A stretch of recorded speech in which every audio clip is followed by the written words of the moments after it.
fantasy. Tara said we're competing with fantasy suites on The Bachelor. Oh, competing. Oh, wow. Well, yeah. Don't we look good enough for We're no competition, Tara. I know.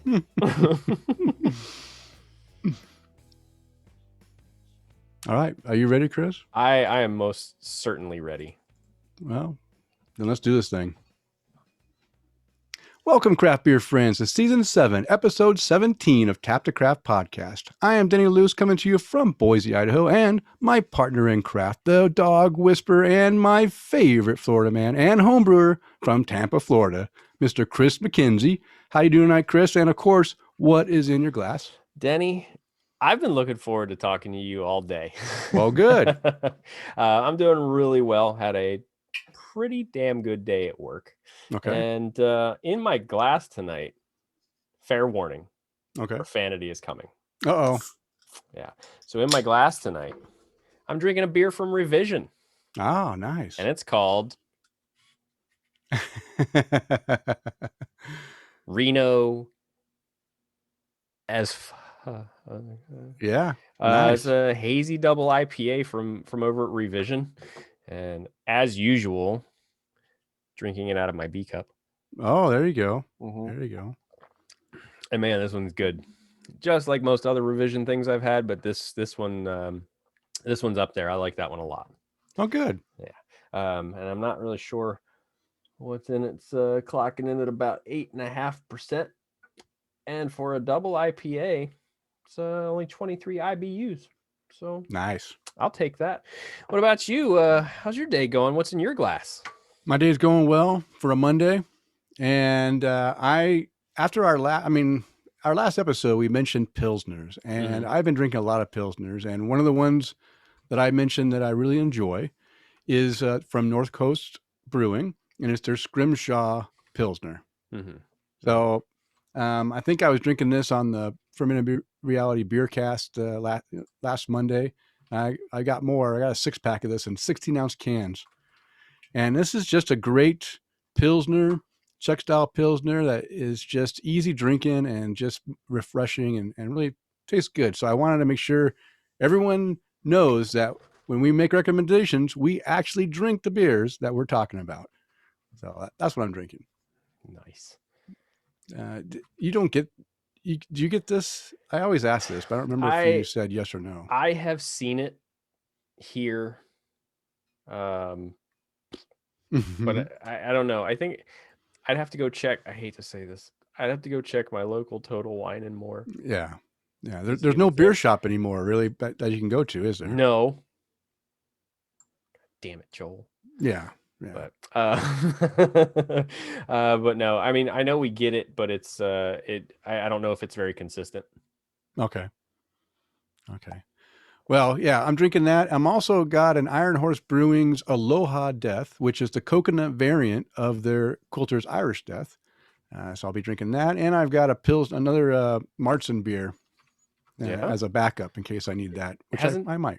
Hasn't that been your backup for a couple months now? Yeah. Okay. Yeah, it's been a while. Yeah. I think I've got this. I got this bottle and one more bottle left, so I won't be talking about it much longer. But when you have 24 of them, it's just nice filler. Oh, okay. I didn't know you had that many of them. Yeah, I had a whole case. Got a free case, and I enjoy the beer, and it's just been nice. That and my Jubileo, I'll mix in and out where I feel like something lighter. I'll have the Martzen. If I want something a little bit heavier but malty, I'll go with the Jubileo. And it's a nice, beer to throw in between special beers that I've been drinking. And I will talk about some special beers. I've got some high-rated beers on our new and noteworthy for this episode that I think people will be surprised because it's a style that I'm not a big fan of. I've made comments on it before, so yeah, it's really good. Yeah. All right. But you know what? That's all about our craft beer journey. And one thing is your craft beer journey is ever evolving. It's not constant, right? It's a path, and you come to a fork in the road, and sometimes that fork will make you go left or right. And if you choose left one time, guess what? You're going to come across a fork that might be similar. And if you choose right next time, you might just find that you kind of enjoyed that change. And I've been doing that with And I mentioned this to Johann Halberg in an email that he wrote to us. I wrote back to him, is that I wasn't a big fan of Czech style Pilsners for a long time. And I didn't like Pilsners at all for a long time. Then I enjoyed Pilsners, but I wasn't a big fan of the Czech style Pilsners. And now I've gravitated to where I am really enjoying the Czech style Pilsner. So you can really, your craft beer journey can really take a lot of, twists and turns and corners and uphills and downhills. And it's great. It's like I said, ever evolving. Don't, like Chris, you say all the time, just because you find a style you don't necessarily like, don't give up on it. Keep trying, and you will eventually find a style, or your palate has changed over that time, and it has really allowed you to appreciate that style more at that time in your life. Certainly does. And I'm pretty much the same way. Didn't used to be a fan of Belgians. Now I really like Belgians. Didn't like IPAs. Well, I like IPAs. Yeah. Didn't like really the Berliner style beers. Now it's my number one checked in category pretty much every year. Things like Pilsners and lagers I wasn't really a big fan of, and now I seek them out. So yeah, keep trying. Yeah, keep trying. All right, well, before we get started, Chris, just let you know you're a little bit out of focus, or it's either my eyesight's are going bad. No, it could just be that my screen. There we go. There you go. That's better. Okay, I thought my eyes were going bad, but yeah, you were a little bit off. There we go. But you're good now. So my video, I had the screen really tiny, so I couldn't really tell. You look good now. I just want to make sure everyone can get a good look at you, that handsome face of yours. Thank you. I want to show off my new shirt too. I got this for Christmas and finally wore it. It's Crooked Crab Brewing. Crooked Crab Brewing out of Odenton, Maryland. Nice. Right? A hop, skip, and a jump from where I grew up. Nice. And I got this shirt for Christmas. Well, good. Good for you. Enjoy it while you can. It's a wonderful shirt. I like it. All right. Pouring some more of my beer in here. All right. So before we get started again, we always like to explain to anyone new listening to Tap to Craft for the first time what Tap to Craft is all about. We are an educational podcast. We focus around celebrating all things craft beer because we want to assist you, our listeners, along in your craft beer journeys and adventures. And you're listening to episode 173, recording on Monday, March 8th, 2021. And in this episode, we will be discussing a little top 10 Irish beers to drink. It's a list, little top 10 list. Top 10 list. List of Irish beers to drink on St. Paddy's Day. So St. Paddy's Day will be coming after this show airs. And sometimes I like to throw a little bit of a seasonal, topic in there. And everyone knows how I love top 10 lists. And you put this up. But I put it up. But this is a unique one because these are all Irish beers. I mean, from Ireland. And you can get some of them in the States, but for the most part, you're going to have to go to Ireland to drink a lot of the beers on this list. And I have had, I think, all but 2 of the entries on there. And I had a lot of them while I was in Ireland. So this is a good sign that if you are intrigued by a little bit of this list that we're talking about, you need to go to Ireland. Go visit Ireland and go get them yourself. And we have a couple craft beer articles that I want to talk about. These 2 are focused in the Pacific Northwest, specifically in Oregon, actually. And I think it's an interesting topic that there's a little bit of learning in the first article. And the second article is just a nice spot that if you decide to come visit Oregon, you might want to, try staying at a hotel that will be serving up a special, some special beers, which would be nice. And of course, you've already got a little bit of a hint of Chris and I's great beer conversation that we'll be having along the way. And this episode is brought to you in part by our satisfied Patreon supporters like Mike Allen and William Schlimmer, who are our virtual producers, and Tom Byrne, Jeff Seiler, Johann Halberg, Tara Carlson, Chad Lamassa, Mark Church, Matt Knight, and Kirk Tabor, who want to buy us a virtual beer. And if you enjoy the content we provide, we invite you too to support the show by either toasting your hosts or buying us a virtual beer or even being a virtual producer.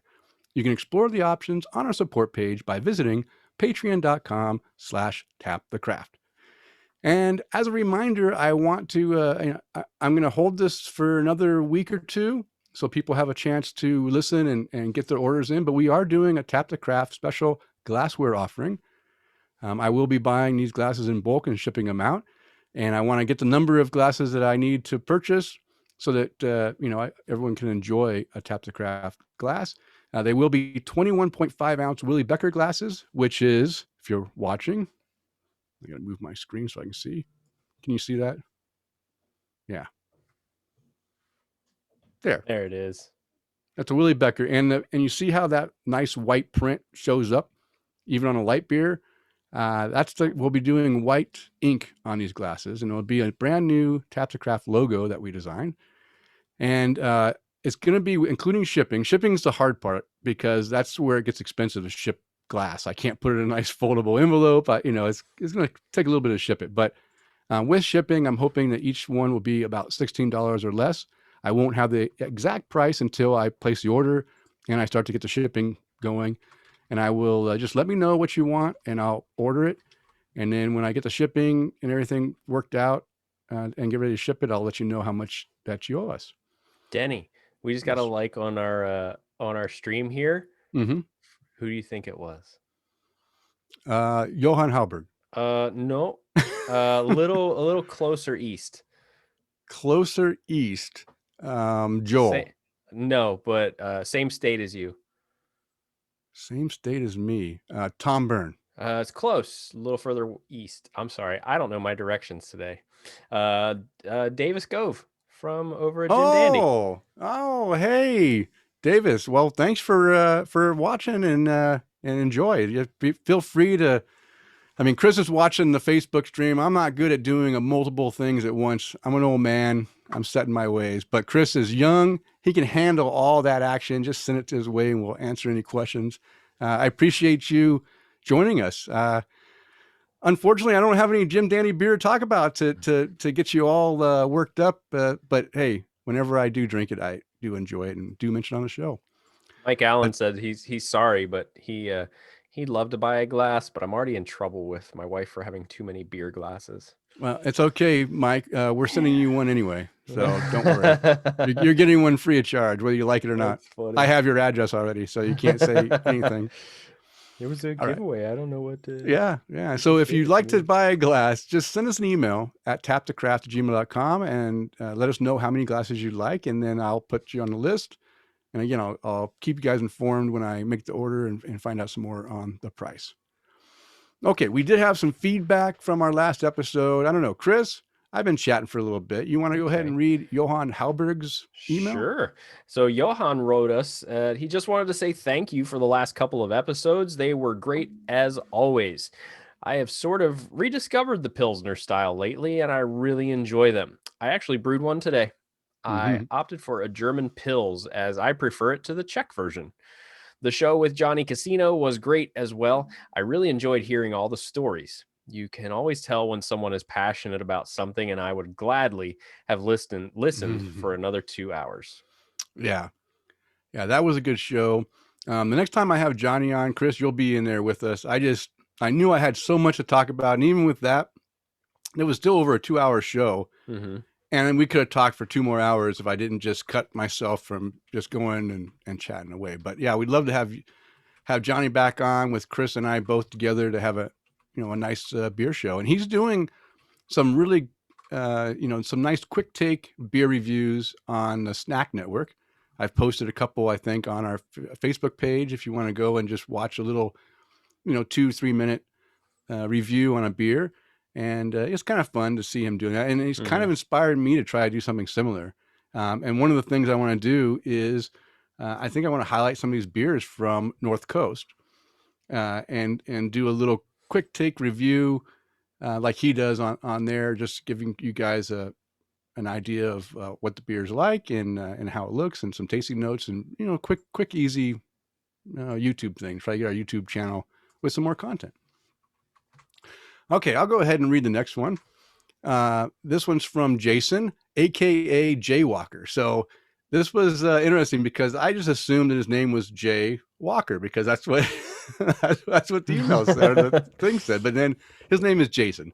So Jason wrote us an email and says, just listening to the show and heard that Johnny Casino was wanting to bottle some beer.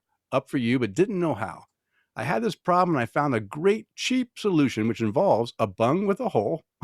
Yeah, okay. Everyone likes a bung hole.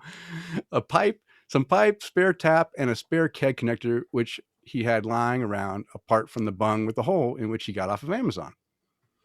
And he linked a video in which he used to make his own one of these bottle fillers. It says, the video I made mine from, I don't purge my bottles as I believe the foam will push out all the oxygen. And I'll have a link to this video in the show notes. So if you want to go and watch this YouTube. Now, here's the mistake I made. I kind of misread it when he said, here is the video I made mine from. I left out the mine from, and I just saw I made a video. So I'm watching this video and I'm like, wow, this guy doesn't sound like he's from the UK. It sounds like he's from Germany, somewhere Eastern Europe. Mm-hmm. But I'm like, well, maybe he moved over and relocated into the UK. Well, it turns out that wasn't Jason. That was actually some other guy. He just found a video that had a nice video. So I enjoyed watching the video, and I was like really impressed. I'm like, wow, I got to watch more of this because Jason's a celebrity, man. He's got a lot of video on beer, but it wasn't Jason. But it was just kind of a funny little misstep on my part. So thank you, Jason, for that information, and we'll make sure everyone has access to it. So if they want to make their own little pressure purging filling apparatus, they could do that themselves. Yeah, that's it was a cool video. Denny, make sure you share our stream on Facebook. Yeah, I know.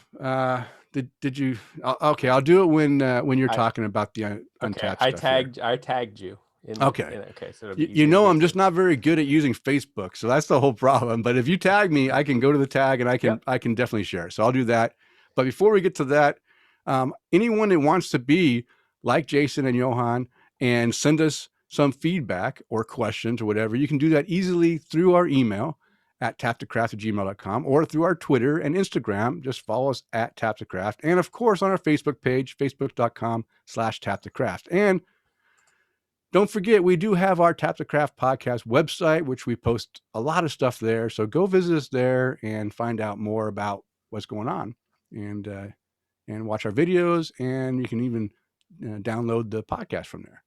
All right, Chris. So let's continue this conversation because now it's time to untap the craft and see what our listeners are drinking according to Untapped. I had to scroll a lot to get to the bottom of this list. A lot of drinking going on, huh? There's a lot of drinking going on. I guess you guys weren't really interested in going back to work today. I wasn't, that's for sure. Yeah. And we're going to start. And I love the gap that shows up when we scroll down. So it went Tom Joseph drinking Winwood Starts Here by J. Wakefield Brewing. Oh, you got some Florida beer, Tom. And he said juicy and surprisingly strong, very tasty, 4 1/4 caps. And Tom drank that a day ago. That's over our usual 24-hour period. But the most recent one after that was 4 hours ago. My buddy Stephen Brown is drinking a 3rd anniversary rum barrel aged stout by Arcane Ale Works. 4 1/2 caps for that beer. That sounds good. If you guys can ever get a hold of Arcane stuff, I know Kevin Page seeks it out, but if you guys can get a hold of Arcane stuff, definitely do it. Let's see. Next on the list, speaking of Kevin Page, he's drinking The Consequences of Humanity. By who, Denny? Who? Burial. Yep, Burial. Okay. And he wrote, "It's back, baby." 4 1/2 caps for that beer. But he's drinking it out of an Arcane glass. It's even better. Well, that's what I was going to say. I was going to say Burial first, and that wasn't it. It was Arcane. Yep, so a little bit of Arcane, a little bit of Burial. I've got a Burial beer in my cooler, too. Next on here... Mike Allen, he's got 2 beers kind of back to back. He's got the Devil's Hop Yard by Southern Brewing Company, and that's 4 cap rating for that. No notes for that, but he's also got a very, very usually hyped up beer on his list. Okay. Hop Slam by Bell's Brewery. How was it? Did he rate it high? Do you remember what you rated this beer? Yeah, I rated it poor because I had both times I've had it, it wasn't like a fresh can, I think, and it just didn't taste Okay. right. I know I've had it too, and I was kind of meh. Um, I honestly but haven't been impressed with any Bell's beer, and I know that that's sacrilege because people love Bell's Brewery, but honestly, I haven't had any good ones, I don't all think. right, all right. I Well, know people are going to start hating us now because I know. what Bell's is the best. Hell, remember Two when Hearted is episode the 173 was the last episode of Tap the Craft? Hey, Um, everyone has their opinions, and so far, honestly, Bell's hasn't really rung my bell yet. yeah, no, he rated it 3.5 caps, so it's Okay. kind of just above average. Yeah, it's about what I think. That's probably what I rated it, 3 and 3.5. Five. What did I rate it? Do you see? I don't think you. I looked to see if you were. Oops. I looked to see if you had checked into this one specifically. You might have checked into one that was, Oh, a different year. yeah, Yeah, yeah, because you know how they always have each individual year, and then yeah. um, Okay, this, yeah, yeah. So this one you didn't pop up on this one, but there's so many of them, so you'd yeah. have to go back and find it. Next on here, Tara Carlson, which Ooh. I'd be willing to bet that right above it is the same beer from Jim. She is drinking a Techno Viking. That's a cool name. By Mm. Sloop Brewing Company. A little refreshment while I'm making some meals for my father. Pairs Oh. well with the coleslaw, both flavor wise and the color palette. I was worried about the milk sugar, but it's not too sweet and not too frou-frou. 4.25 caps. Mike Allen said on the Bell's Hop Slam, well made, but nothing exciting. Um, well, JC, uh, J, J, I think his last name's Collins, but Well, JC is what. there's Jay Collins and there's also JC. There's like a couple. Is Well, it it just says JC, so okay? so he's drinking a loudspeaker by Hopfly Brewing Company. 4 caps, no notes on this one. Next on our list, these have got to be good today, guys, because man, we have a ton of them. Yeah, yeah. Jeff Seiler is drinking Severe Tire Damage by Fat Orange Cat Brew Company. Really nice hazy double IPA, citrusy with a tasty old school bitter finish. Good Hmm. stuff. Love me some Fat Orange Cat Brewing. 4 cap rating for that beer. Let's see. Ryan Wheaton in Ohio checking into a saber-toothed tiger by Rheingeist Brewery. Gave it 4 caps, no notes. Let's see. There are just so many beers. Gnarly Gnome is drinking a dented silo by 16 Lots Brewing Company. I'm starting to feel like that people are just taking random names or random words and just throwing them together for brewery names. It could be. But you know what? I'm sure there is something behind the name 16 Lots. Anyway, it's an amber ale, nice bold but balanced red. I'm sorry, red ale. Nice bold but balanced red ale. Biscuity malt pushes back hard against big, earthy, and floral hops. I like it. Thanks, Del. Continuing his check-in streak for the 797th time, Chad Lamassa is drinking a Groundskeeper Willie by Rockwell Brewery. As a huge Simpsons fan, I had to grab this. The Crowler has a hole somewhere, so it's leaked some of it. Oh, It's a shame. It's a really good Scotch ale, but at 9.4%, maybe ooh. I'm better off not having all of it. No, Chad, you need to have all of it. Yeah, What yeah. would Groundskeeper Willie do? Yeah. I just Dirty Bastards back in town, so I grabbed some of that. That's a good Scotch ale. I really like that one. Yeah. It's just it's got a good I mean, it just has good flavor, and I like that. I call it, it's kind of like toffee, but it's more like it's almost like a burnt caramel instead of a toffee. Yeah, it's that burnt flavor, and it just kind of resonates with me. Like, wow, it's really got some rich flavor to it. I enjoy it. I really do like that beer, and then even better, the Backwoods Bastard when they barrel age it. Mm. But yeah, 4.25 caps for that beer. So Yeah, sorry it had a hole in it, Chad, but it sounds like it was really good. You just now when we were just talking, you just like threw that founders out there, didn't you? On the I try to do that Facebook. every You're time we quick. bring up. Yeah, if you go up through the rest of them, there's Crooked Crab Brewing for the shirt, North Coast Brewing for your beer, Revision for mine. Wow. Yeah. Dang. I try to get them in there. You're killing it. What it does, I don't know if it does us any good. I don't think it does anything, but hey, maybe one day they'll actually. I tagged Jim Dandy after Davis liked our post here, so Good. trying to collaborate a little bit, right? Next on the list, someone we don't get to read a lot of, Chew Your Beer. Robert, he's drinking a Lupulin Collider by North Park Beer Company, 16 ounces, 10% ABV, soft and creamy, hoppy and bitter with a gentle sweetness. 4 3/4 caps for that beer, the Lupulin Collider. Next on the list is Hurry. John W.C. is drinking a Bigfoot by Sierra Nevada, 2021, super sticky and sweet. Now, with the next two words, I wouldn't think he would give it such a high rating that he did. He wrote super sticky and sweet, cough syrupy. Oh no! Nice resinous pine with good orange citrus and noticeable alcohol. 4 1/4 caps. Okay, so interesting because again, I have a Bigfoot in my fridge. I haven't drank it yet. I've been kind of saving it, but now I'm kind of scared with that cough syrup. No, I thought, this is the 2021 version. No, because remember you and I were having that conversation about Sierra Nevada's Bigfoot last year, and it was like really big and hoppy. It's normally, it is hoppy, and that's why the flavors he called out kind of worry me a little bit on this one. I'll drink it before our next show, and I'll give my input on then. But Bigfoot for me, it's usually good, but it's just not my favorite because again, I really enjoy English barley wines because I love all those English malts coming.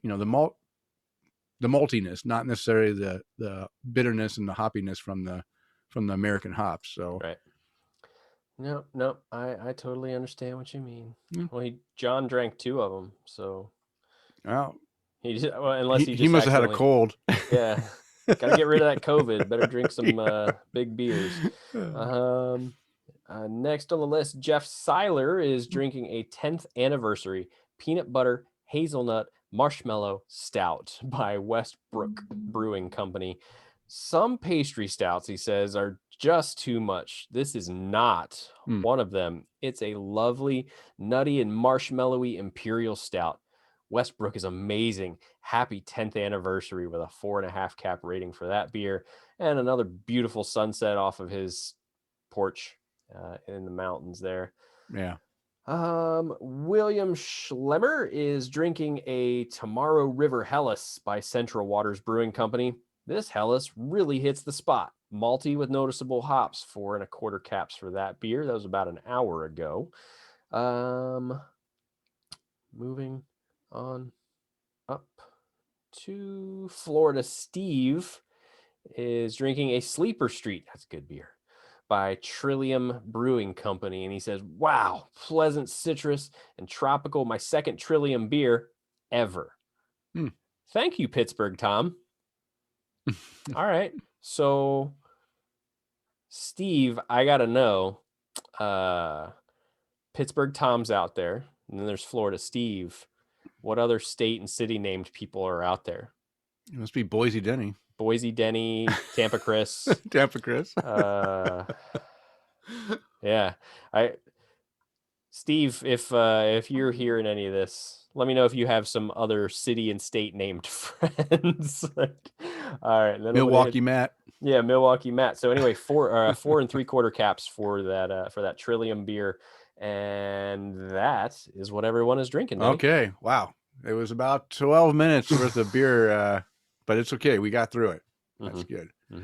All right. Well, let's get talking about some beers with our Brew Buzz, and the Brew Buzz devoted to discussing various beer-related topics. And this week we discuss a little top 10 list with Irish beers to drink on St. Paddy's Day.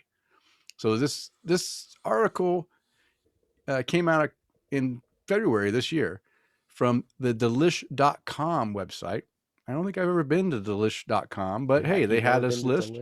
Yeah, so we'll try it out, see how we like it. It's called 10 Amazing Irish Beers to Toast With on St. Patrick's Day. And this article was by Madison Flagger and Alexis Morillo. So I'll go ahead and start off. I'll read this little intro, and I'll do the first two. Chris, you want to, and you can just go and do the next two. No, I'll do. You do the first three. Three? Okay. Whatever makes you happy. All right. Lest you think Irish beer is all about stouts, we're sharing a whole slew of Irish beers that will appeal to any beer drinker.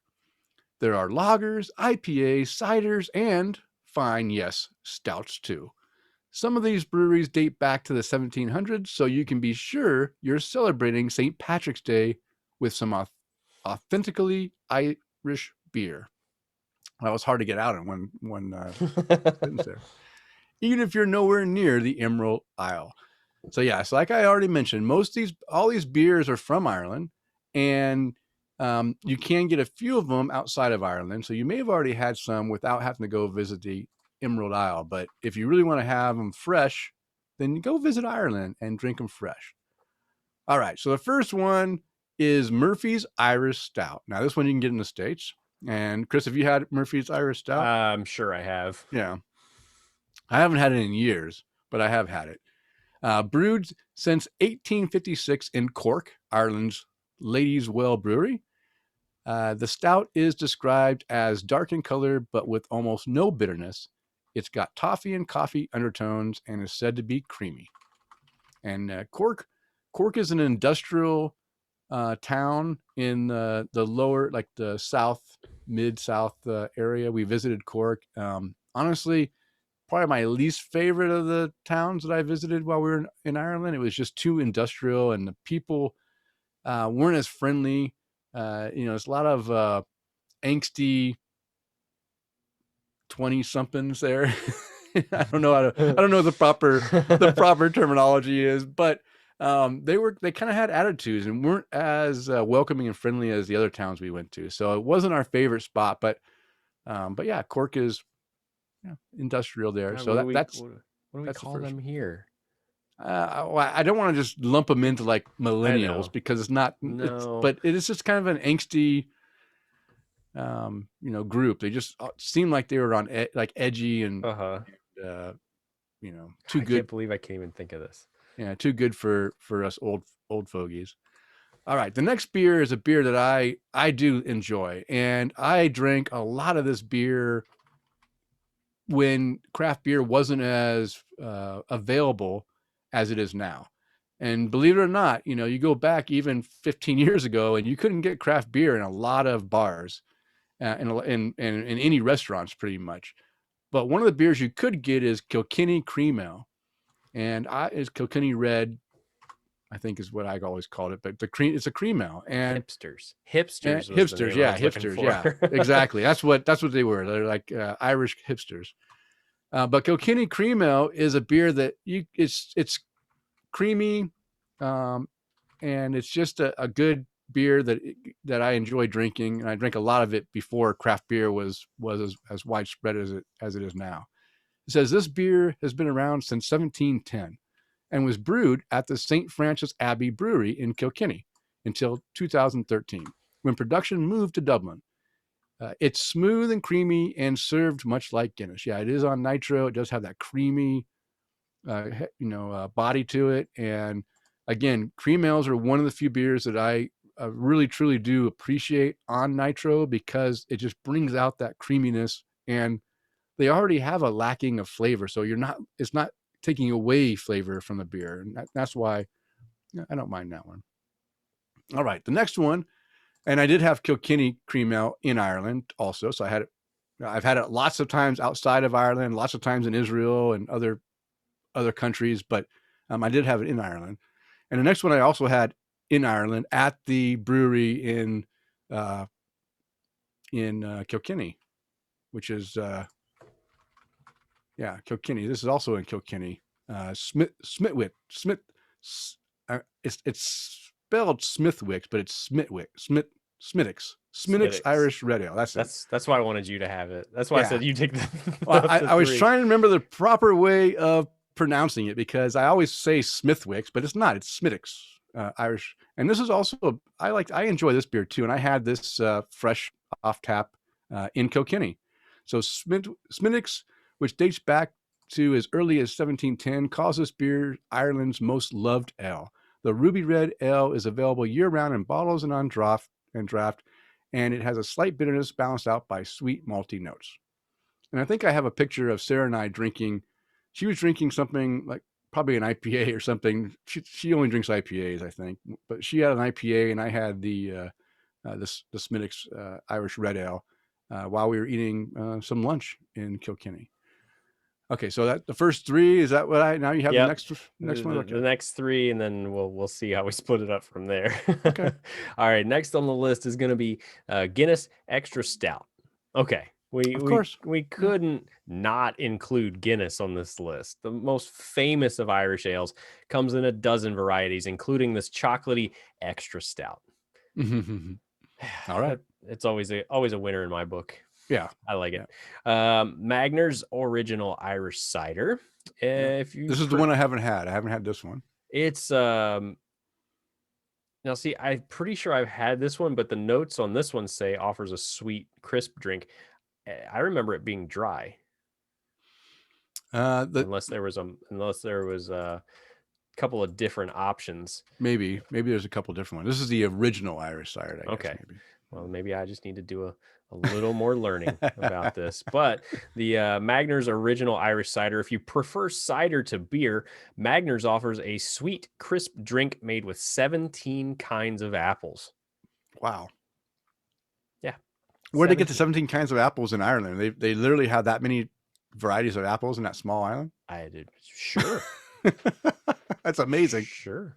They've been making ciders in Colonmel County, Tipperary, Ireland since 1935. Okay. Harp Lager is next on this list. This is a true crowd pleaser. It's light and hoppy without being unapproachable. Perfect for sipping on when the weather gets a bit warmer. Yeah. And remember back in the day, Denny, a little harp floating on top of some Guinness. Yeah. All right. Do a little black and tan there. It was fancy back then. And then next is Hop House 13 Lager. This beer is like nothing you've ever tasted before. Totally in Ireland, maybe. No. Okay. Totally modern, but still true to its roots. This is one complex bev. We could say beverage. Maybe they just didn't have enough space in the article. Anyway, it's described as a medium bodied with notes of apricot and peach. So I also had, this is the first beer I had in Ireland when we landed, got to the hotel, and went to the hotel bar and had our first drink. They only had oh gosh, it must be a long day. My brain's not working. What's the Open Gate Brewing? It's the Guinness Brewery, right? They only had their Open Gate, right? Is that what it's called? It's something Gate. Yeah, no, I can't remember, but they only had Open Gate. Yeah, Open Gate. And so I'm like, you know what? I'm going to have a lot of Guinness and everything, but I never had this Hop House 13 lager. So let me try it. And I will say, for a lager, it did catch me off by surprise. It was definitely more flavorful than I expected, but I wouldn't say it was like a real hoppy lager like we'd get with some of the like the Italian Pilsners and stuff like that. But it still had good flavor. It was just lighter but it had more flavor than expected. So it wasn't too bad. I enjoyed that one. And Jeff Seiler says he's got a question for us. He said, what craft beer pairs well with corned beef and cabbage? Yeah. You've got an answer for it too. Irish Red Ale for me. I love Irish Red Ale. Denny, his answer. That's easy. All All of of them. them. That's probably true. Yeah. I would say all of them, but I will say that that a good Irish red is what I really like to eat my corned beef and cabbage with on St. Patty's Day. Is a good Irish red, my opinion. All right. So Denny, you want to take what that would leave us with what? 4. So you want to take the next 2 and then I'll take the next 2? Well, there's only 3 left. Oh, is there only? Okay, I scrolled down. I didn't see it. Fine. That's okay. Fine. I'll take. I'll just take the last 3. Okay. And so the next one is O'Hara's Craft Lager. This brand is much newer, been around since 1996, but comes from an independently owned family brewery in Ireland, Ireland's historical malt growing Barrow Valley region. Their craft lager is a clean, intense, or their craft lager has a clean, intense bitterness and pairs well with roast lemon chicken, Spanish paella, and grilled sea bass or snapper. So what's interesting is that I did have this with sea bass when I was in Ireland. So I think they're right that it does go well with sea bass. So O'Hara's again. I don't know if this one makes it over to the U.S. or not. Oh, I have to check. But yeah, you know but why our count was off? Because I read 4 of them. yeah, that's okay. That's okay. And then the next one is now we're going to a local craft brewery in Ireland that's in Dublin. And it might be some other spots too, but there's 2 places in Dublin. We went to one of them, and I enjoyed this place. It's called Porterhouse. The brewery is Porterhouse. And they have a lot of variety of different beers that are craft beers. And this one they're talking about their IPA. So I had to throw an IPA in here because that's what they said in the beginning. Well, let's throw them an IPA. It's from Ireland, so you might as well enjoy it. So Dublin-based Porterhouse makes stouts, ales, and lagers, all with cool, funky packaging. This American-style IPA contains 5% ABV, really low for an IPA, and has hints of lemon, citrus, and grapefruit. Yeah, I did enjoy the beers there. If you do go to Dublin, I recommend stopping at one of the Porterhouse pub brewery locations. They have a couple different locations, and have a meal, which was really good, and enjoy the beers. They have a nice flight, and I think I got 2 of the flights. It was nice. And the last one is the second beer that I haven't had. So I haven't had the log or the cider, and I haven't had Wild Irish Goose. If you're a fan of sours, this beer from Lowgill Brewery is for you. It's totally tart with a sea salt finish, which is a welcome departure from darker and heavier ales on the list. So it's obviously a Goza, I'm guessing, if it's got a little sea salt finish in there. So yeah, that one I haven't had. So there's 10 beers that you can go out and try and enjoy a nice Irish beer and toast to St. Patrick. Now, I didn't want to go and just talk about all these beers that most people aren't going to be able to get, a lot of them. So I wanted to provide Chris and I to provide a few local varieties that you might enjoy. And when I say local, these are the ones you can get here in Boise for me. Chris, I think yours is in Tampa, but maybe they go outside of there. But these you might be able to get White Dog Brewing, because White Dog does package, and they may distribute outside of Idaho, but I don't know. But if you're in Boise and you want to go enjoy some really good Irish beers the styles, White Dog Brewing makes 2 very good options. One is their Irish Stout. I literally had Friday night I had 3 Irish Stouts when I was over there visiting White Dog, and then the week before I had 2 more. I love this beer. It's a really well done Irish Stout, perfect for St. Patrick's Day. And they also have an Irish Red Ale that is also very, very well done and just really enjoyable. I really enjoy that beer too. So those are 2 I would recommend. And then Edge Brewing. I'm going to tell you the beer because I've gone to Edge on St. Patrick's Day a number of times. I didn't go last year, and I'm not going to go this year because I'm not sure if they had it last year, but they have a Irish meal, and usually you can choose from corned beef and cabbage, which is what I always get, which is really well done, or another Irish meal you can get. And then, of course, and they brew special Irish stout and an Irish red ale. Usually they'll have both of those there as well. Now, I went to their website to see if they were doing anything this year. I didn't see their St. Patrick's Day menu, and I didn't see that they were brewing these beers. So if they're not there, I'm sorry. But they also have some really good Irish beers that they make specially for St. Patrick's Day. So go try those out too. All right, Chris, how about you? What do you recommend for anyone local So in Tampa? locally, we had I had this last year, I believe, at around this time, and it was from Cigar City, and I was really confused on the name. Looking at it, and I'm going, where do you come up with a name like this? And the name Yeah. for the beer was Patio Tools. Ah. Patio Tools. Right. Yeah. Patio tool. And I read it and I'm read it and why would you, what the hell? Why would you call it Patio Tools? That's just stupid. It's a dumb oh, I get it now. Yes. Yes. But I think Megan and I went to Cigar City for dinner one night and I think I ended up having like 2 or 3 of these. It was just it's really easy to drink. It wasn't super Aloha death. It was super easy to drink. It was definitely a little more on the dry side, so it was just it was easy to drink with dinner. And I actually had I had something with pastrami or corned beef on it, so I figured it was an appropriate match. Yeah. But as far as Irish beers here, that's the only ones that I can come up with. Okay.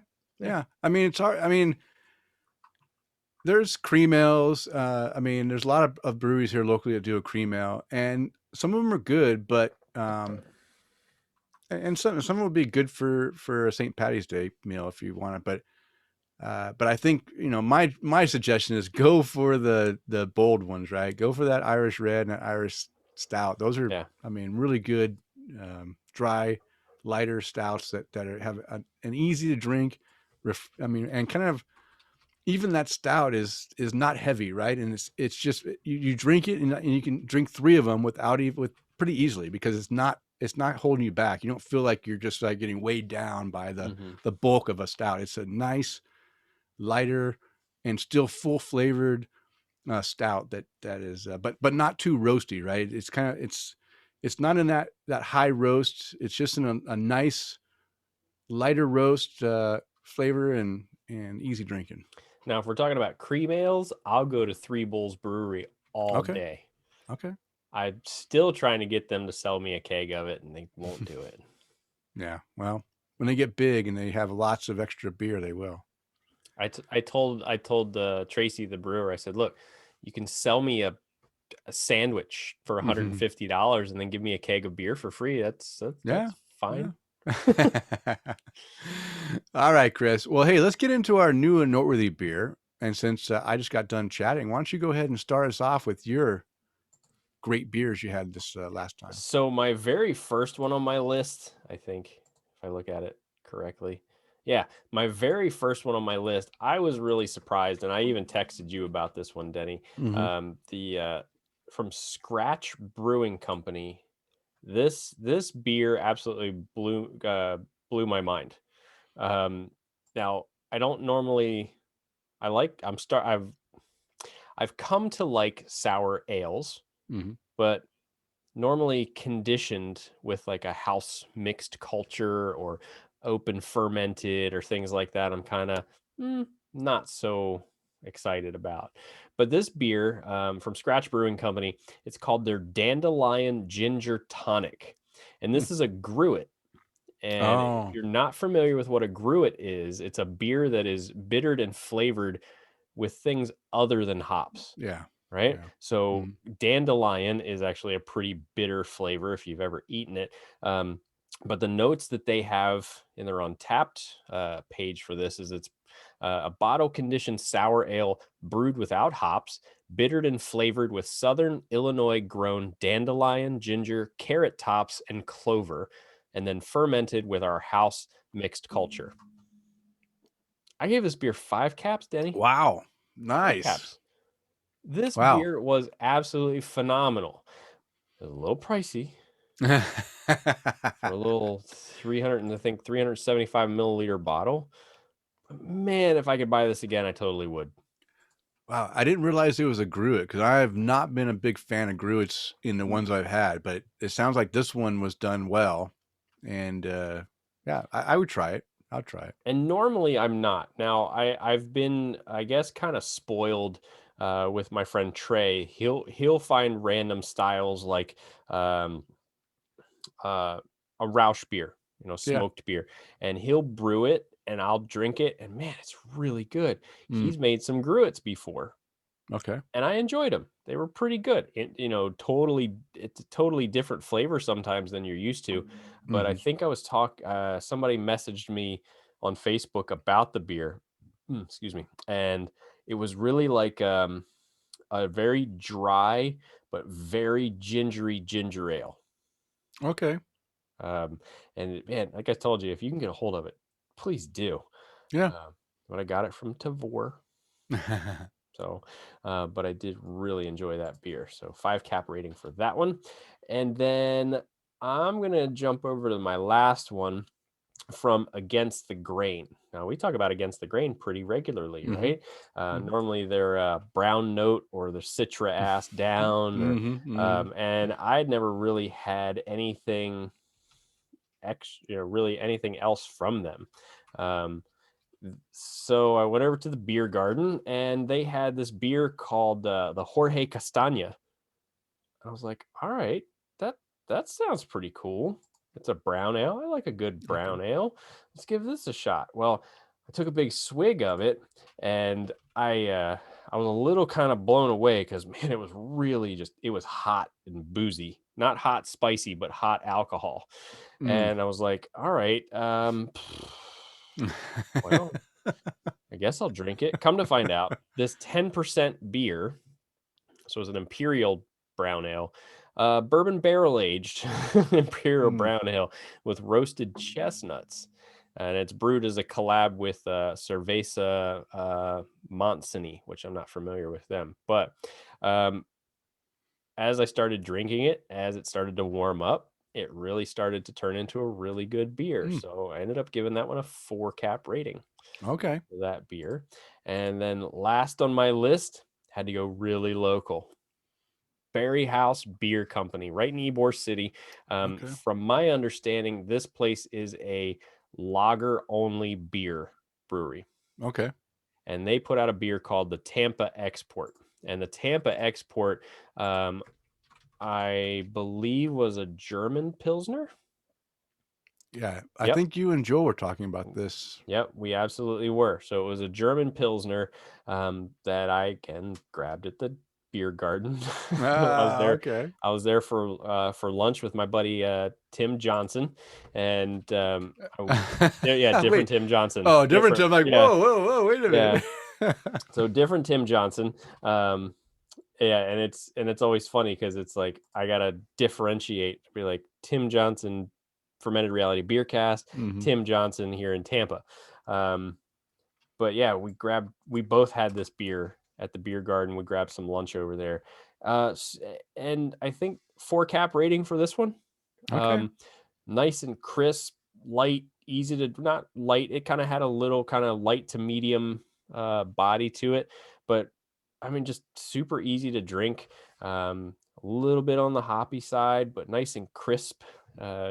To go, we had some barbecue for lunch, so it worked out really well for that food choice too. So that was it higher in alcohol? Is that why it was an export?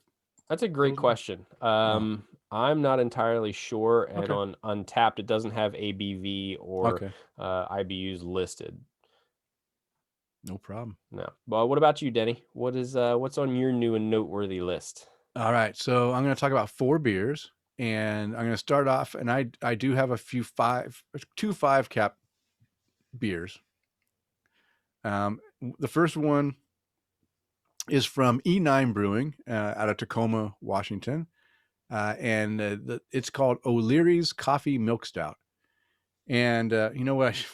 I guess I should have prepared by going into my Untapped, so I was ready. But I was so into what you were talking about on your beers, I didn't think about going and checking out my beers here. But This E9, let me see if I can find it here. Here's what I said Rose on coffee milk Untapped. stout.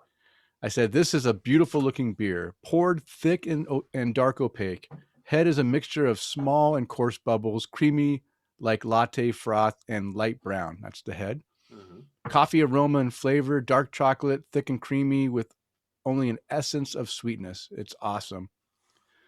And I gave this a 5 cap rating. Now, I'm not a huge fan of milk stouts, and the reason why is because early on in the milk stout, brewing thing in the States, people added lactose to it to make it the milk stout, and the lactose would come across way too sweet, and I don't like sweet things, so I don't want my beer sweet. And I drink it, and I would just get this like Joel explains, this artificial sweetener feeling in my mouth. And by the time I got done with that beer, I just felt like sick to my stomach. And it happened with every milk stout I had. It wasn't just one milk stout. It's like everyone I try, it just had that same behavior. And I kind of said, you know what? I'm done with milk stouts. Some people love them. I don't like them. But like we say, I continually try them. And then lately, within the last year, I have found that more and more of these milk stouts are really doing a well job of not over saturating that beer with lactose, putting just enough in there to make it a little bit, smoother and take a little bit of the edge off of the bitterness, but not give you that fake sugary, milk sugary flavor. And I've been very impressed. And to show that it's a 5 cap rating, I actually said, the next one I'll say, I actually made a quote, and then Tom Joseph, who might still be on, made a comment back. But this is worth a 5 cap rating. I found nothing wrong with this beer. I just loved it. I went back to buy more, gone. I was so sad because I wanted to buy, a 6-pack or 4-pack, whatever they came in, and I couldn't get it. They were already gone. I won't miss out next time. Next time it's in town, I'm grabbing maybe a couple 4-packs because I really enjoyed this beer. Just really well done. The next beer is from Sunriver Brewing. And again, Sunriver Brewing is a GABF award-winning brewery with a few of their different beers. This one's called the Cocoa Cow. It's a chocolate milk stout. I also gave this beer a 5 cap rating. Now let me see if I can. So what I said here is I said the best milk stout I've ever had. Tons of chocolate and so smooth and not too sweet. And Sunriver doesn't disappoint. Tom Joseph said, ever?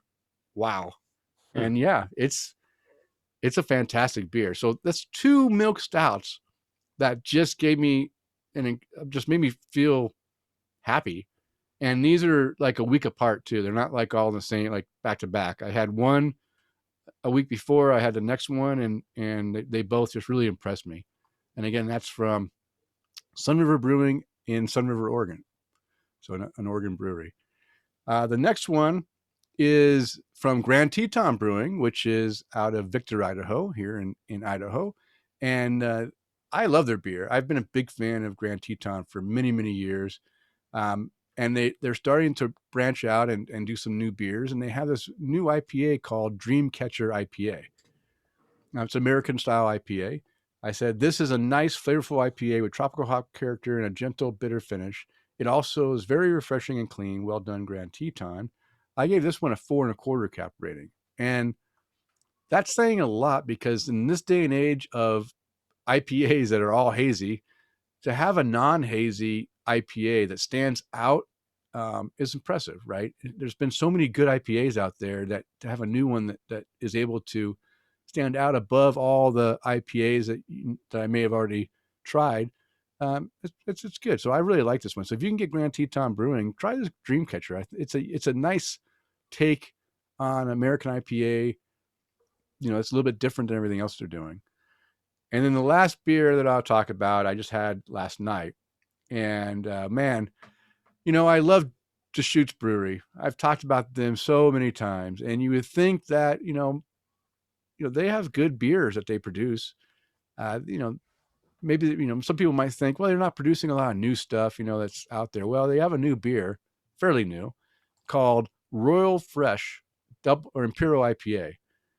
And I saw that. I think I saw Jeff Seiler check into this a while back. I said, wow, I need to find this beer because he really rated it pretty high also. And it sounded really good when he described it. So I saw it in the store and I grabbed a bottle just to try it out. And here's what I said about it on Untappd. This is a very nice double IPA. It's actually, they call it an Imperial IPA, so I should say Imperial. Juicy and citrusy with lots of flavor. It does hide the 9% ABV very well. The flavor is fantastic. It's candy-like and tasty. And I'm guessing they must have used cryo hops in this beer. One thing about the Deschutes is they use whole cone hops like Sierra Nevada does, right? They have a whole, the whole cone. So they probably use some whole cone in there, but I've to get this juicy flavor, I just have to think that they're using cryo hops because it has that similar characteristic that cryo hops give you, that candy-like, flavor, fruit flavor, citrus fruit flavor, and it just popped, right? It was an Imperial IPA that popped and just really kind of made me feel good. I gave this one a 4.25 rating as well. Nice. All right. Those are new and noteworthy beers. We're doing pretty well on time. I think we're going to get done right around an hour and a half, which is what I was hoping to get done. We're right at an hour right now. So we're doing good. We do have a couple articles I want to talk about. One that we'll take a little bit of time with, and the other one will be really quick. So I think we'll be doing good. So Chris, what I'll do is I'll just introduce the article. I'll let you start off with a few paragraphs, and then I can kick in. Is that good? Sounds good to me. All right. So the first article, again, I just got done talking about the Deschutes Brewery. And if you listen to the show for any length of time, you know that how this brewery is close to my heart, and I really enjoy what they do, even though they're not, necessarily innovating as much as other breweries are doing with new beers out all the time, but they produce really well done beers that are staples in my beer drinking. There's beers that, like, every winter I drink a ton of Jubilee because I just love that beer. There's beers that I thoroughly enjoy. And this news article is about how two of my favorite breweries are merging together. And this is Boneyard Beers acquired by Deschutes Brewery. And this article, I got this article from the Washington Beer Blog, written by Kendall Jones. But the similar information is found in a lot of different news sites. So that's just where I got it. You can find it in a link that I'll have in the show notes. But we're going to talk about pretty much the entire article here. So, Chris, why don't you go ahead and start off reading about this article? Two breweries in Bend, Oregon just noticed that they've teamed up by virtue of a joint venture agreement. The companies announced today that Boneyard Beer has been acquired by Deschutes Brewery, acquired by Deschutes Brewery, the nation's 11th largest craft brewery. According to a statement released today, they are calling it a, quote, a unique Bend-based local-to-local, craft-to-craft partnership, end quote. That's a hell of a line there. Yeah. Boneyard Beer was founded in 2010 by Tony Lawrence and two partners who built the brewery using old equipment collected from more than a dozen breweries across the country.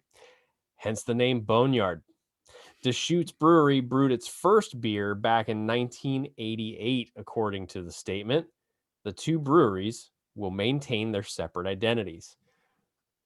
That's going to be pretty cool, I think. Yeah. I hope. Yeah. Yes, it's going to be damn cool. Yeah.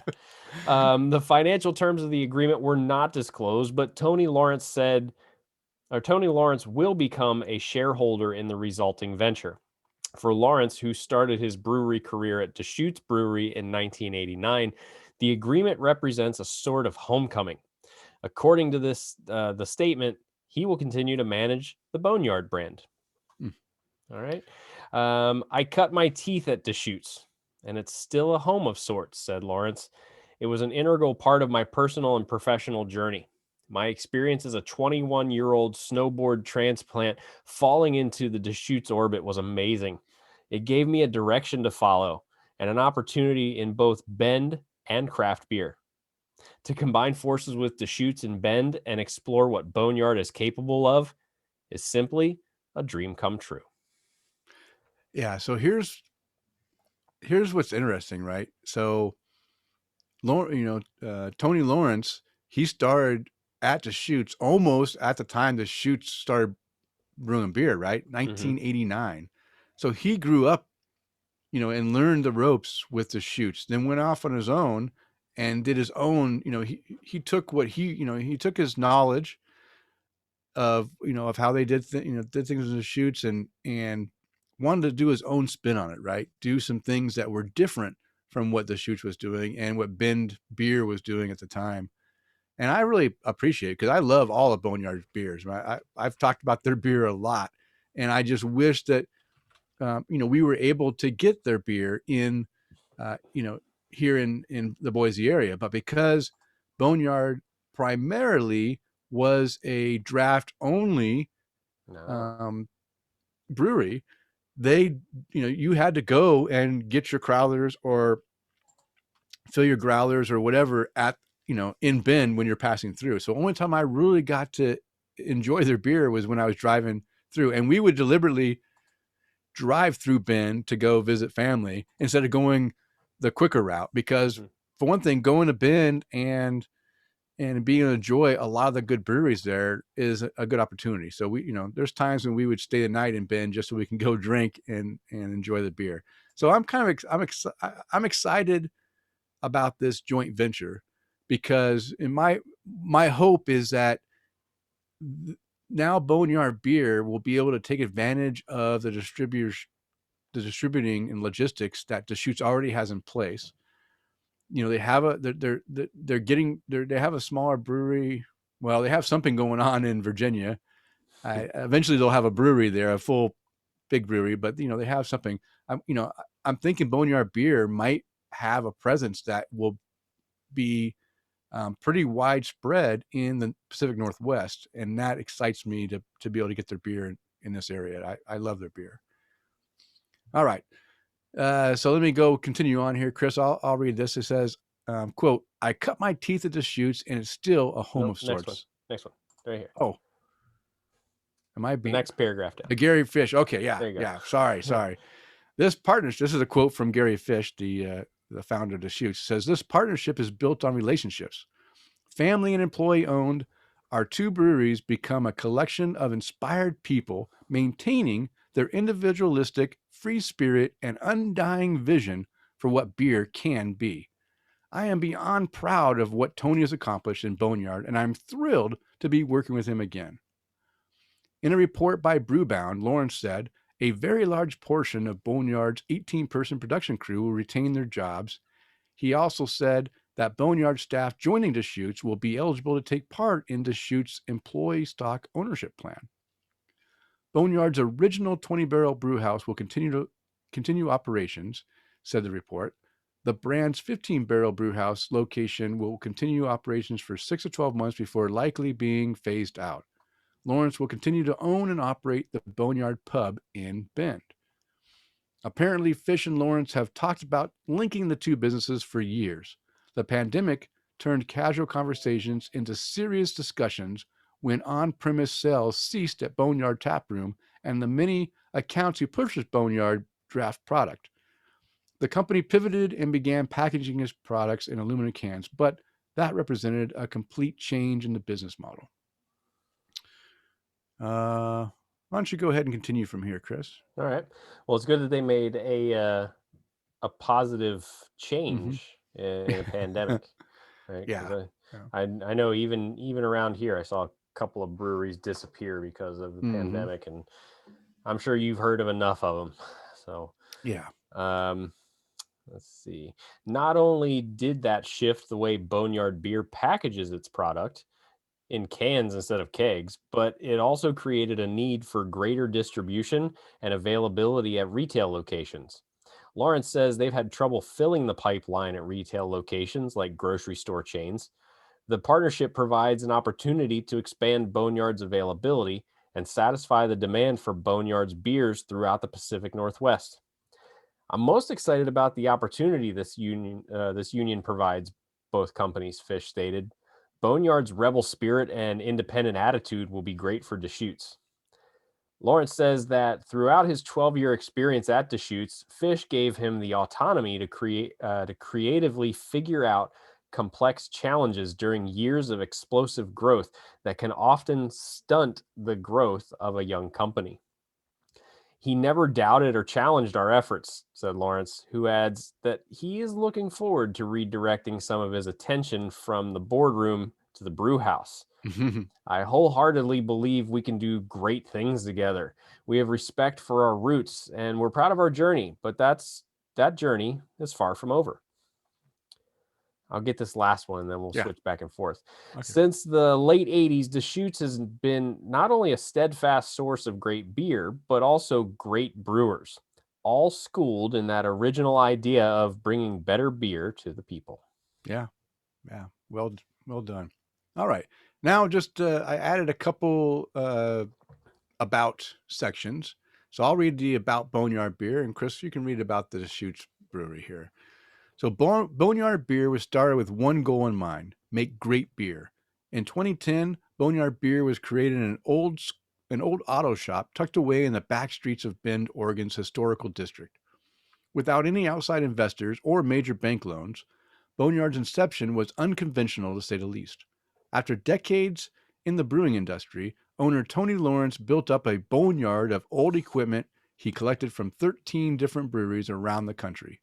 Alongside co-founders Clay and Melody Story, Lawrence pieced this second-hand brewing equipment together to brew the first batch of Boneyard beer in May of 2010. As Boneyard has grown, the initial fermenters have been replaced with shiny new ones, but the original refurbished 20-barrel system is still the one Boneyard uses for seasonal and special release beers today. With a capacity of 15,000 barrels per year, it allows our brewers to have creative minds and a lot of fun. That's a lot of beer, but it's cool that they still have their original system. Yeah. It's vintage now. And a little bit about Deschutes. Deschutes Brewery, family and employee owned since 1988, is one of the quintessential beers of the Pacific Northwest. Founded on the guiding principles of true craftsmanship, ultimate quality, and extraordinary consumer experience. There's a lot of hard words today. Yeah. I'm glad to give you that one. Deschutes Brewery is recognized for defining beers such as Black Butte Porter, Mirror Pond Pale Ale, Fresh Squeezed IPA, and the non-stop release of pioneering small batch experimental and barrel-aged beers. Deschutes can be found at its brew pubs in Bend and Portland, Oregon, tasting rooms in Bend and Roanoke, Virginia, and at accounts in 31 states across the country. Yeah, 31 states. So that's a good, they got a good... not Florida, damn it. Yeah. It's not Florida, but I know. Once they get that Roanoke, Virginia brewery open, you will be getting beer down in Florida. I sure hope so. Because I know they were they down here? No, they weren't here. They weren't ever there? No, they weren't ever here. But when we were in Ohio, man, I always loved getting their stuff. Yeah. Now I have to buy it through places like Tavor and yeah. Black Butte 34 showed up on there the other day. Is it? I actually have a bottle for you. I'm saving. Oh, the latest Black. Yeah, it comes in 12-ounce bottles now. Really? Yeah, I bought two. I bought two 4-packs, and I just need to send you a care package with a Tap to Craft glass, a Deschutes special sour ale, the Black Butte Porter that I've been saving for you, and whatever else I decide to throw in there. You're the best, Denny. All right, that's right there. Here, oh yeah. Oh, look at it. Oh, the camera is struggling on that one. Look at that. The camera's like, what is going on here? you were washing it out. Oh, now we got to adjust. Okay. Whoa. There we go. You're looking good now. That camera just did what my brain feels. All right. Well, we have one more article. This one again in the great state of Oregon, where a lot of fantastic craft beer is, in Hood River, Oregon. So this article is called "Overnight at the Hood River Hotel in the Freem Suite." And this is I got this article from brewpublic.com. It was written by DJ. And this is a short one. I think, well, I don't know. I guess we can split it in half. I'll read the first two and you can read the second two. Does that sound good? That sounds great. Okay. All right. So an overnight jaunt to Hood River, Oregon has just become a bit more interesting, as the Hood River Hotel now offers a Freem suite, perfect for the traveling beer-cationer. The landmark hotel that dates back to 1888 has partnered with Freem family brewers for a hotel suite in downtown Hood River. Just a short 15-minute walk to Freem and Hood River Waterfront Park, the Freem Suite is an ideal location for a weekend getaway. The Freem Suite features a full kitchen, a luxurious king bed with European-style linens, eco-friendly spa-quality bath products, flat-screen TV, and complimentary Wi-Fi. Well, I was totally against it until they threw in the complimentary Wi-Fi. Yeah, the Wi-Fi. Come on, man. You gotta have Wi-Fi. It's been about a dozen years or so since we've stayed at Hood River Hotel, but its location is great. Beyond the proximity to Freem family brewers, I would totally stay there just for that. Guests are close to Ferment Brewing, Double Mountain Brewery. Oh, really? Double Mountain Brewery? Nice. All right. Full Sail Brewing and Hood River Distillers Tasting Room. Book directly with the hotel and receive an exclusive Freem package that includes breakfast for two downstairs at Barriehaus. Okay. Yeah. Look at that. Yeah. So I think I need to try to plan a trip to Hood River, stay at this suite, enjoy the Freem suite, and then enjoy the walking distance to another one of my favorite breweries. Freem Family Brewers produces some of the best beer in the world, according to me. They absolutely knock it out of the ballpark. I love their stuff. Bunch of different varieties of styles. Every one is just really well done. So, yeah, I thought I'd just throw that out there in case anyone is out there looking for a beercation. They're going to fly to Portland. They want to stay a little bit outside of Portland for a night. Hey, why don't you drive down 45 miles from Portland, east of Portland, on the Hood River, it's in Hood River, but on the Columbia River waterfront, and just enjoy an old historic room and Freem beer. I mean, you can't go wrong there. Nope, you certainly can't. All right, Chris, we're right on track to having an hour and a half show. So before we put this show in the can, why don't you go ahead and let us know who you'd like to raise a glass to this week? So the first person that I would love to raise a glass to is going to be our friend Jordan Mosek. Jordan and his husband Mikey live in Toledo, Ohio, but used to live down here in Tampa. But Jordan, I want to wish you a very, very happy birthday today. And then tomorrow, I want to raise a glass to my dad. It's his birthday already? It's just like we celebrate his birthday. I know. The guy has birthdays all the time. But I want to raise a glass to my dad for his, let's see, he was born in 57, so his 60-somethingth birthday. But happy birthday, Jordan. Happy birthday, Dad. Cheers to you guys, and hope to see you both real soon. What's your dad's name again? It starts with Rodney. R, right? Yeah. Rodney, that's right. I was trying to think before I asked you, and I was like, I know what it is. I just couldn't think of it. Rodney. Well, happy birthday, Rodney. And we got to see him last weekend, 2 weekends ago, whatever weekend we were camping. We were camping about like 25-30 minutes from his house. So he nice. Came down and visited us for good. Excellent. And Denny, who would you like to raise a glass to? Well, first off, I want to raise a glass. I still have a little bit of beer here. I'll raise my glass to our Patreon toast this week is my buddy Tom Byrne here in the Boise area. He's been chatting with me on Untapped, and he says he's got that barley wine going to be bottled up. That English barley wine is going to be bringing my way. So I'm looking forward to that, and when he comes, I'll be handing off a beer for him too. It's going to be like a handoff of beer for beer. So looking forward to that. So cheers to you, Tom. Thank you for being a Patreon supporter. And also some colleagues of mine that might be listening, right? Everyone knows I talk about beer at work and stuff, but nobody ever listens to the show, right? And well, there's 3 that might be listening right now. I just want to raise my glass to Ron, Andy, and Adi. If you're listening, cheers, and thank you for listening to the show. I hope you enjoyed it. And of course, being a former serviceman, I want to raise my glass, and I want to thank all those who have served and who are currently serving in the U.S. military services protecting our freedoms. I hope those deployed are able to return home safely very soon. And Chris, why don't you go ahead and give a toast to our sponsors? At the forefront of the craft beer movement, Brewer Shirts was one of the first to create apparel that celebrates the art of brewing and the love of fine beer. Never too trendy, always comfortable, and offering affordable quality, they screen print their gear by hand in their studio using eco-friendly inks, materials, and processes. Visit their online store at brewershirts.com and use the coupon code TAPTHECRAFT2020 to receive 15% off full-priced items.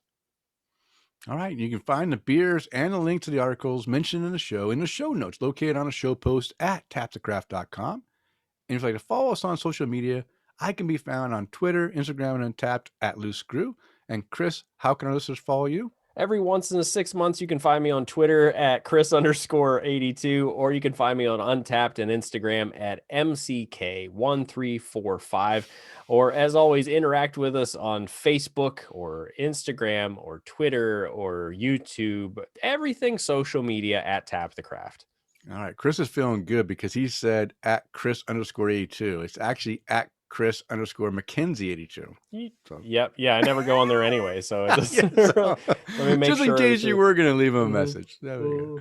All right. It is last call. It's time to bring the show to a close. We want to thank you for downloading and listening. And we ask you to please tell a friend. And of course, subscribe on iTunes, Stitcher Radio, TuneIn, Google Play, Castbox, Podbean, Spotify, iHeartRadio, and now...